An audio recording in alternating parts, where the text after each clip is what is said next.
Welcome to Company Showcase, an advertising feature on HowStreet.com. I'm Jim Goddard. I'm speaking with Larry Reaugh, CEO and President of American Manganese. Welcome back to Company Showcase, Larry. Well, Jim, it's always a pleasure. We certainly put a press release out this morning on our manganese project on the Wendon stockpile. It is being paid for by the U.S. Defense Logistics Agency, and we're making good progress. We think that we'll give them a more than satisfactory response on our work. It will be finished up in another, I don't know, it was a 37-week program, so it's probably halfway done. And that certainly makes us happy. The results have been good. It looks like there could be some changes in the flow sheet that would maximize, different aspects. Major one being the cost and of operation, and the other one is our extraction and the rates, which are 99%. We haven't done the purity rates yet, but that'll be in a future press release. But that's very happy stuff, Jim. But the major thing is that we've been under a attack for a few weeks now, and just looking at the market today, we were trading at 124 to 125. We ended up at the very end of the day at 121 with a small bid and a big offer at 122. And that's been reoccurring every day. And I have to tell you that investors don't wait till the end of the day to get the lowest price and smack the bids. That's predator trading for you. The press release, they wanted to make it look like it was weak, and that is not the case. That was a great press release, and we should have gained some traction on that. But, the last time their foot just slipped off the spring, we bounced up with the help of the Robin Hooders to 180. Now we're back down to less than half of that, and I know that makes a lot of people unhappy. But I think their foot is going to slip off the spring again, and it's going to shoot up. And that I can't give you an exact time, but it's going to be sometime within the next few short months. And they're playing a dangerous game. We have patents. We have results. We have transparency. We are talking to some of the biggest companies in the world. And not only that, we're also talking to companies on potential financing, and down the road, I don't want to do a financing at this moment, and potential joint ventures. So any one of those things happens, it's going to be a surprise to the predators, and it doesn't matter what the price is, they're going to be the losers at the end of the day. And you got to remember, the predators are not there to help the market. Predators are there to, as the saying goes, to eat your lunch, and they're only happy when the company goes, to zero, and they pick up all the money. They want to be the only ones to make money on a project. They want to kill jobs. They want to kill companies. That's their goal in life is to make money. And killing jobs is part of that. And killing investors' investments is another part of that. But now they're picking on a company that has fantastic results out. We're very close to nearing the end of all our programs. Then I think the game will be on. But, does it piss me off? Oh, yeah, it pisses me off. I mean, to see this happen day after day after day. Save Canadian Mining is not exactly making any traction. And it doesn't seem like the regulatory authorities are interested in helping out the investors. They're only interested in helping out predator traders. And it's just the Wild West for them. They just come out with both guns blazing and bullets flying anywhere. And they hurt investors. They tried it at 2 cents. they got nailed, and they tried it at 20 cents, and they got heavily nailed. And, it's not a one-sided street. If you know what the game is, you can always work your way around to having another spectacular rise in the price of stock. And I certainly know what the game is. I've been talking about predators for, I guess it's, since 2013. And, and now there's a lot more people talking about it. It's become front and center with the Robin Hood traders beating up on predators.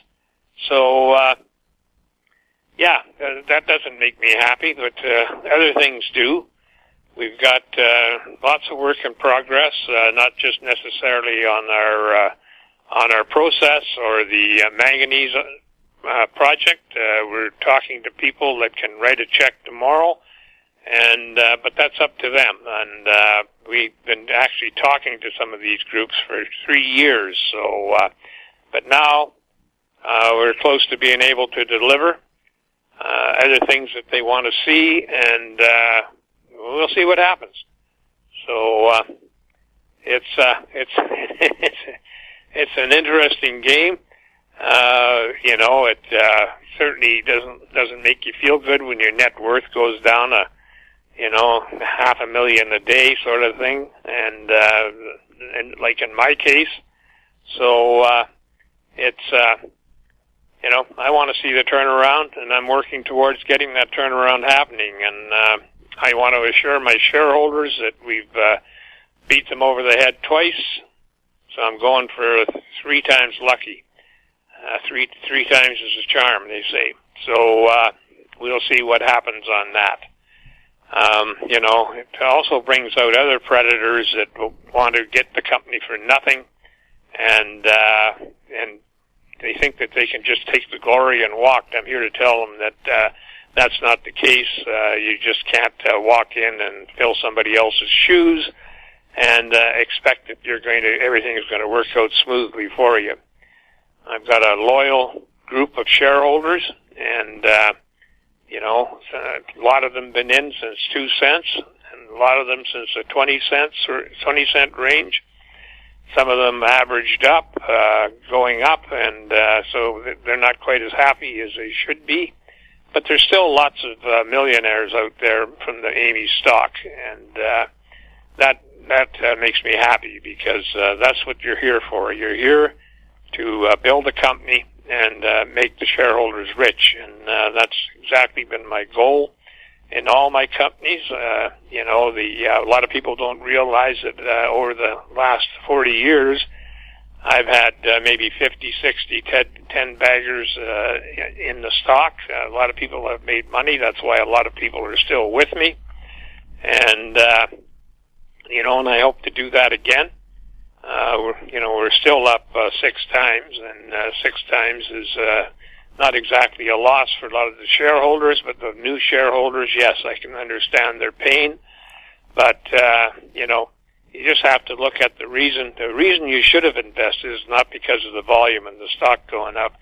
You should have invested because you liked the project, that you saw what the management saw, and so you can have an easy night's sleep. And it's kind of working out that way. I've included some links to other articles out there, and I'm looking again at something we included last year. There's something like 600 gigawatts planned for the European area. That's huge. And, our deal with the Italian company is would represent, 10% of that 600,000. So we're still talking back and forth, and they're designing their plant. So I don't want to let the cat out of the bag, but the thing is that the plant is looking at recycling because of the laws that are coming into the European Union on toughening up the recycling to make it compatible to building EV cars where you have very little pollution.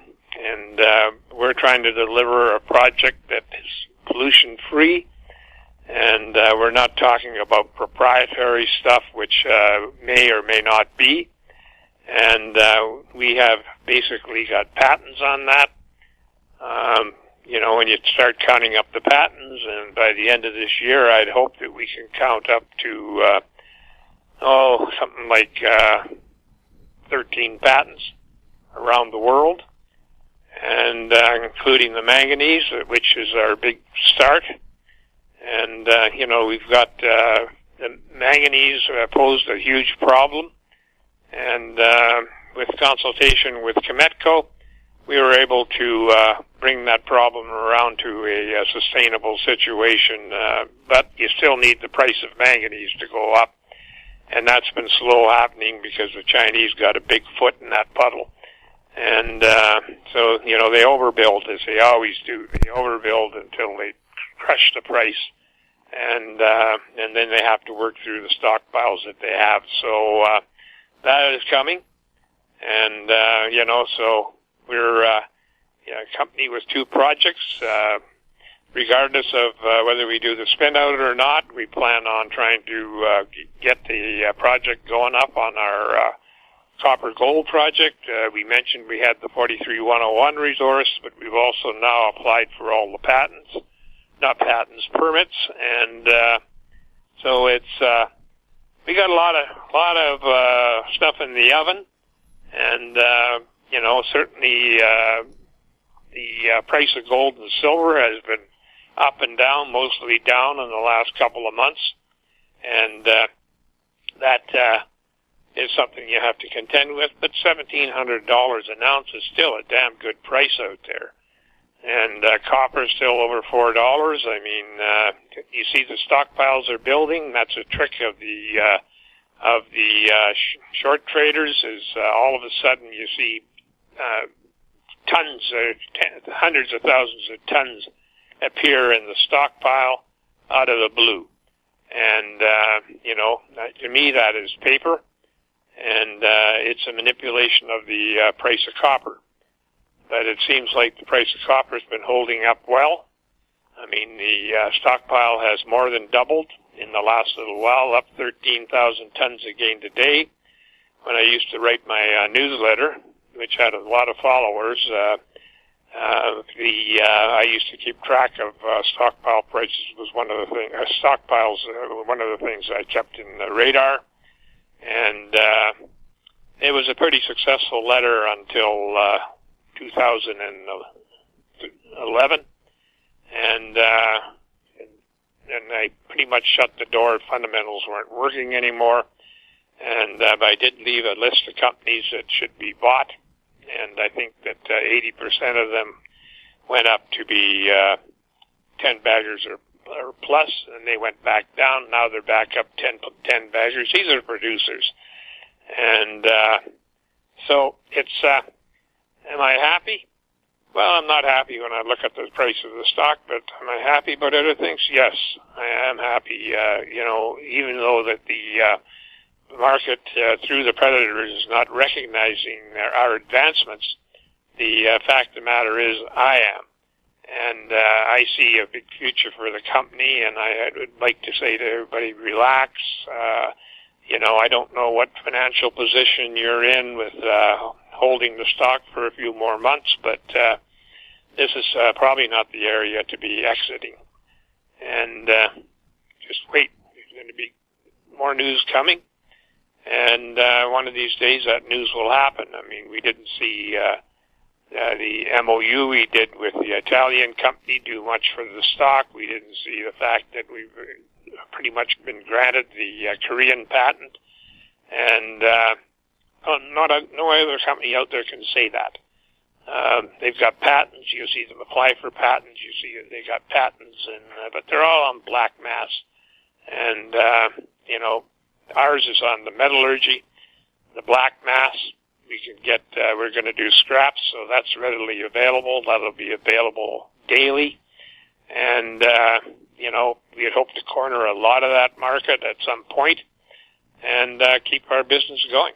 The people that are buying on dips or whatever, I would wait till the end of the day. You'll see a lot of stock offered, you'll see the stock going down, and that is the predators shorting.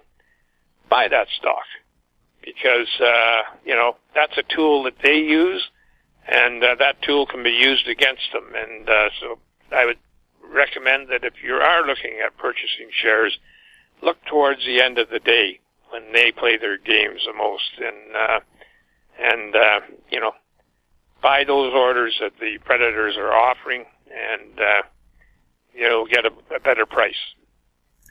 Larry, where are you traded, and where can people get more information about American Manganese? We're traded on the Toronto Venture Exchange under the symbol AMY. We're traded on the QB US Exchange under the symbol AMYZF, and we're traded in Frankfurt under the symbol 2AM. You can find out any information that you want at our website, AmericanManganeseInc.com. That is a good place to do your due diligence. If you want to contact the company directly, phone 778-574-4444, or you can email me at LREAUGH@AMYMN.com. Larry, thank you very much for the update. You're welcome. I've been speaking with Larry Reaugh, CEO and President of American Manganese. I'm Jim Goddard. Our conversation took place on April 9th. Comments made on Company Showcase are an expression of opinion only and should not be construed in any manner whatsoever as recommendations to buy or sell any financial instrument at any time. Archived online at HowStreet.com. Company Showcase is a production of How Street Media Incorporated.